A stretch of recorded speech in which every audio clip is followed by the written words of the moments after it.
الله الرحمن الرحيم. الحمد لله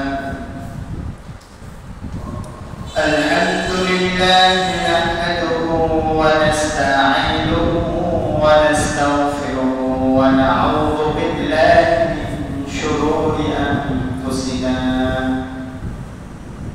من يهده الله فلا مضل له ومن يضلله فلا هادي له، ونشهد أن لا إله إلا الله وحده لا شريك له، ونشهد أن سيدنا وسندنا وحبيبنا وحبيب قلوبنا ومولانا محمدا عبده ورسوله، أرسله بالحق بشيرا ونذيرا وداعيا إلى الله بإذنه وسراجا وقمرا منيرا.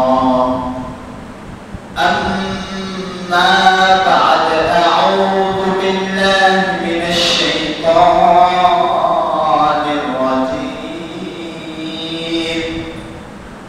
بسم الله الرحمن الرحيم.